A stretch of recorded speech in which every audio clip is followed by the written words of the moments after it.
Bonjour chers élèves de la troisième année collégiale Parcours international.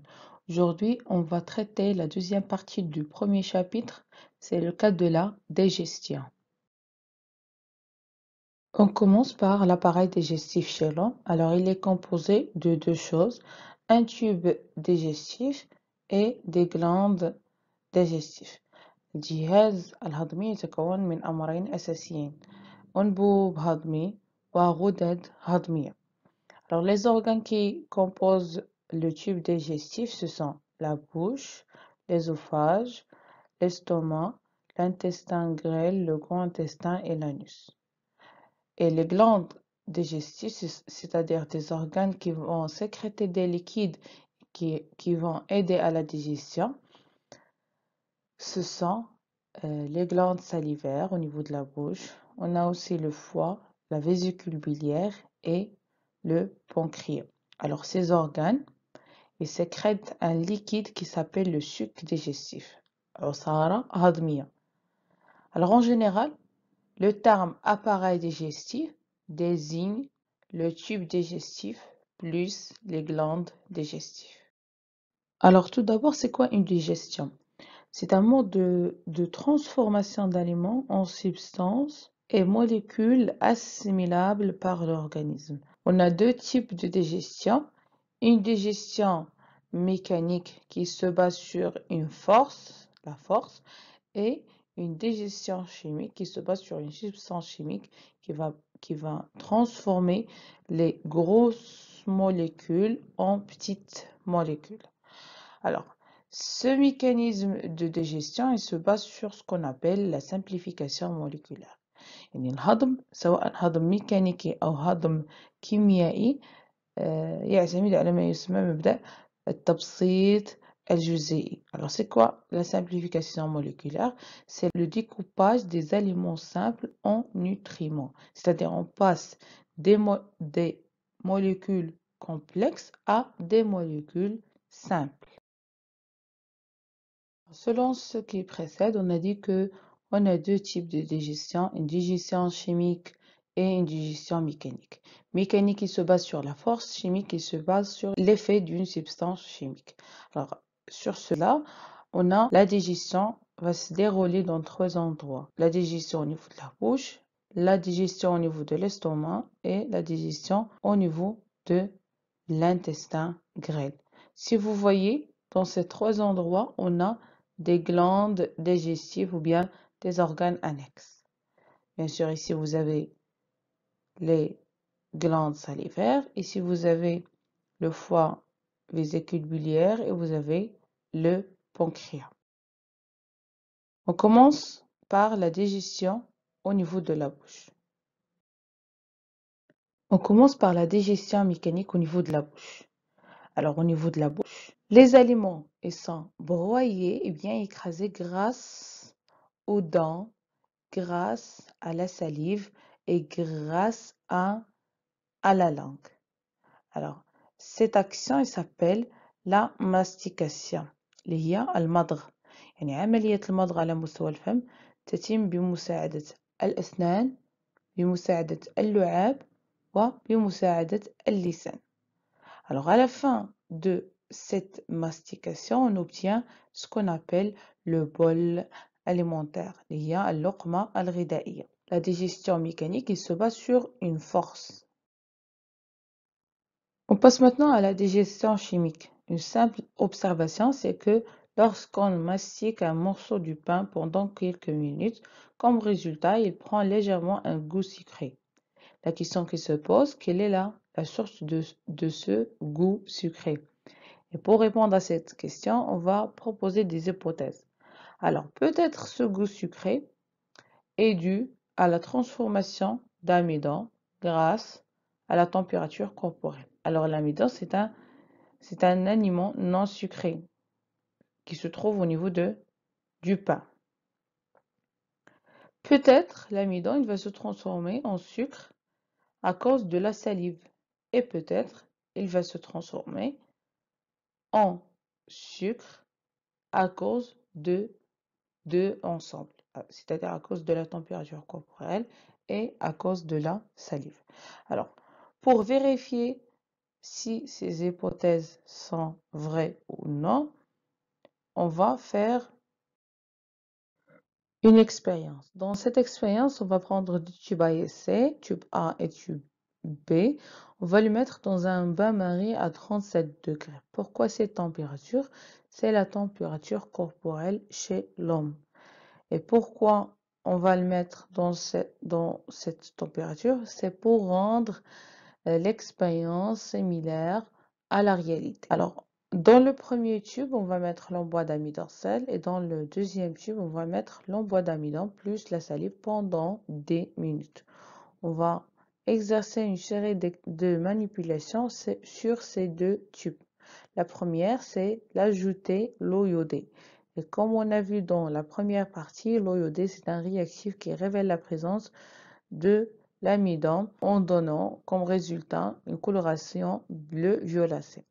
Alors dans le premier tube, on ajoute des gouttes d'eau iodée. Qu'est-ce qu'on remarque? Une coloration bleu-violacée. Ça désigne la présence d'amidon. Dans le deuxième tube, on ajoute des gouttes d'eau iodée. Qu'est-ce qu'on remarque? Une coloration jaunâtre. Et ça désigne que ce tube-là ne contient pas d'amidon. On passe maintenant à la deuxième manipulation. On va ajouter dans ce cas-là le liqueur de Finning. C'est un réactif qui révèle la présence des sucres simples en donnant comme résultat un précipité rouge brique. محلول فيلينج يكشف عن وجود السكر البسيط كنتيجة وجود راسب أحمر أجوري. Alors dans le premier tube, on va ajouter le liqueur de Finning. Comme résultat, il n'y a pas de précipitation rouge brique. Ça désigne que le premier tube ne contient pas des sucres simples. Maintenant pour le deuxième tube, on va ajouter le liqueur de Finning à chaud, bien sûr, à chaud. Qu'est-ce qu'on remarque? L'apparition d'un précipité rouge brique. Ça désigne que le deuxième tube, ou bien le tube B, contient des sucres simples. Alors d'après ces deux manipulations, qu'est-ce qu'on déduit, ou bien qu'est-ce qu'on remarque? On remarque que l'amidon a été transformé en sucre simple. Alors, cette transformation, c'est grâce à la présence de la salive, l'eau et une température de 37 degrés. Alors, l'amidon, qui est une grosse molécule à goût non sucré, va se transformer en petite molécule qui s'appelle le maltose. Le maltose, c'est un sucre simple ou bien un réducteur à goût sucré. انطلاقا من هذه المناولات نلاحظ أن النشا يتحول إلى مالتوز والنشا عبارة عن جزيئات كبيرة ستتحول إلى جزيئات صغيرة أو سكر بسيط مختزل يسمى المالتوز. Pour savoir plus la transformation de l'amidon au niveau de la bouche, on exerce l'expérience suivante. On va prendre deux dialyseurs. Alors, c'est quoi le dialyseur? Il contient une membrane perméable. Alors, c'est quoi une membrane perméable? C'est une membrane qui contient des pores et qui va laisser passer juste des tailles précises des molécules. Alors, dans le premier dialyseur, on va mettre juste, ici dans la membrane, juste de l'amidon. Et dans le deuxième dialyseur, on va mettre l'amidon avec de la salive. Au-dessus, on a de l'eau pure. À la fin de l'expérience, qu'est-ce qu'on remarque? Dans le deuxième dialyseur, on a de l'eau avec des molécules. Et ces molécules, ce sont des maltoses. C'est-à-dire, en présence de la salive, l'amidon, il va se transformer en petite molécule qui s'appelle le maltose. Ça, c'est la simplification moléculaire de l'amidon au niveau de la bouche. Alors, l'amidon, c'est une grosse molécule à goût non sucré. Il va se transformer en sucre simple à goût sucré. Et cette transformation du grosse molécule en petite molécule se fait grâce à ce qu'on appelle une enzyme qui s'appelle l'amylase salivaire. Alors, tout d'abord, on va voir c'est quoi une enzyme. Alors, c'est quoi une enzyme? Une enzyme, c'est une substance organique agit comme catalyseur dans les changements chimiques. Il accélère des réactions chimiques sans modifier le bilan. الأنزيمات فهي عبارة عن مواد عضوية دور ديالها فهو عبارة عن محفز يحفز التفاعل دون أن يتدخل أو يغير نواتج التفاعل. Alors en général, les caractéristiques de l'enzyme, c'est qu'il accélère la vitesse de la réaction. Il agit à faible dose، يعني كمية قليلة من الأنزيم فهي تكفي لتسرع أو تحفز التفاعل. Se retrouve intact à la fin de la réaction, c'est-à-dire il ne modifie pas le bilan de la réaction et il va être dénaturé à basse température ou bien à haute température. بمعنى أن الأنزيمات لا تؤدي دورها في درجة الحرارة المرتفعة جدا أو المنخفضة. Alors l'enzyme en général, elle est spécifique, c'est-à-dire chaque enzyme, il va transformer une molécule précise. Par exemple, l'enzyme qui va transformer l'amidon ne transforme pas les protides. Et l'enzyme qui transforme les protides ne transforme pas les lipides. Elle est spécifique. Alors en général, au niveau de la bouche, on a deux types de digestion. Digestion mécanique, c'est grâce à ce qu'on appelle la mastication, l'action de la mastication, et une digestion chimique grâce à des substances chimiques qui s'appellent les enzymes. Et dans ce cas-là, c'est l'amylase salivaire. C'est-à-dire, l'amylase salivaire comme enzyme, il va transformer l'amidon en maltose, en présence bien sûr de l'eau et une température de 37 degrés. Alors, pourquoi l'eau? Parce qu'il va exercer ce qu'on appelle l'hydrolyse. Et c'est quoi l'hydrolyse? C'est une réaction chimique et enzymatique dans laquelle une liaison covalente est rompue par l'action d'une molécule de l'eau. Alors en général, l'hydrolyse, c'est la destruction des molécules chimiques grâce à la présence de l'eau. C'est-à-dire l'eau provient dans la destruction, bien la transformation des molécules. Alors il faut savoir que au niveau de la bouche, le bol alimentaire est avalé vers l'estomac à travers le pharynx, vers l'ésophage, par contraction de ces muscles. C'est ce qu'on appelle la déglutition. اللي هي البلع. يعني بعد مضغ الأغذية على مستوى الفم يتم بلعها. البلع ديالها يتم في هذه المنطقة كما كتلاحظوا. C'est-à-dire le bol alimentaire, اللقمة الغذائية ستمر عبر هذا الأنبوب. Alors le passage du bol alimentaire vers l'estomac, c'est grâce à ce qu'on appelle le péristaltisme. Alors le péristaltisme, c'est la contraction des tissus musculaires qui permet de déplacer, dans ce cas-là, le bol alimentaire. On passe maintenant à la digestion au niveau de l'estomac. La digestion mécanique au niveau de l'estomac se fait grâce à ce qu'on appelle le brassage, c'est-à-dire des contractions au niveau de l'estomac qui permet de bien mélanger le bol alimentaire avec le suc gastrique. Le suc gastrique, c'est le liquide digestif au niveau de l'estomac. On passe maintenant à la digestion chimique. Alors, on a cet exercice. Vous avez la composition du bol alimentaire à l'entrée de l'estomac et à la sortie de l'estomac. La première question, déterminer l'aliment simple qui a été digéré chimiquement dans l'estomac. Si vous voyez, l'aliment qui a été digéré, c'est les protides. Alors, quel est le résultat de cette digestion? Les protides, une partie du protide va être transformée en polypeptides. Qui sont les aliments qui interviennent dans cette transformation? Si vous voyez, les aliments, ce sont les suivants. Les pepsines et l'ACL. L'ACL, c'est l'acide chlorhydrique. Et comme vous savez, l'estomac a une acidité forte, presque pH égal à 2. Et ici, vous avez la pepsine, c'est une protéase.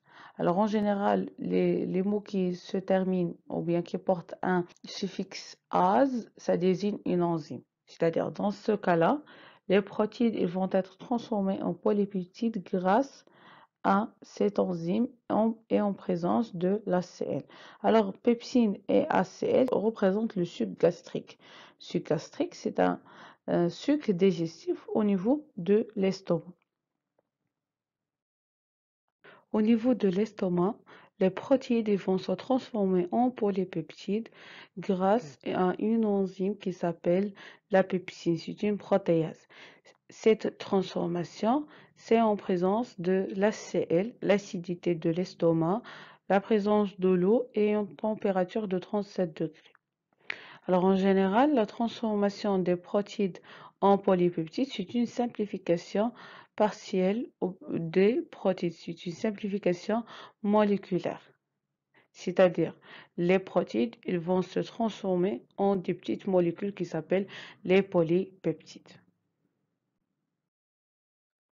Au niveau de l'estomac, le bol alimentaire il va se transformer en chyme alimentaire. يعني على مستوى المعدة مبقيناش غنقولوا اللقمة الغذائية لأن اللقمة الغذائية ستتحول إلى كيموس معدي أو كيموس غذائي. On passe maintenant à la digestion au niveau de l'intestin grêle. De la même façon, on va voir les deux types de la digestion. Alors, la digestion mécanique au niveau de l'intestin grêle se fait grâce au péristaltisme. Bien sûr, c'est quoi le péristaltisme? C'est des contractions le long de l'intestin grêle qui assure quoi? Le brassage et le broyage des aliments. Alors, dans ce cas-là, au niveau de l'intestin grêle, le chyme au début de l'intestin grêle, il va se transformer en chyle alimentaire. Alors, c'est quoi le chyle alimentaire? C'est un liquide homogène. On passe maintenant à la digestion chimique. Pour ce faire, on va analyser les données suivantes. On a la composition de chyme à la sortie de l'estomac et après avoir resté dans l'intestin grêle quelques heures. Alors, la première remarque, c'est que l'eau, sels minéraux et les vitamines ne subissent aucune transformation. La deuxième remarque, c'est que il y a une disparition des substances et en même temps apparition d'autres substances. Alors, les substances ou bien les aliments qui vont disparaître, ce sont l'ACL, l'amidon, maltose, polypeptides, protides, lipides et le suc gastrique.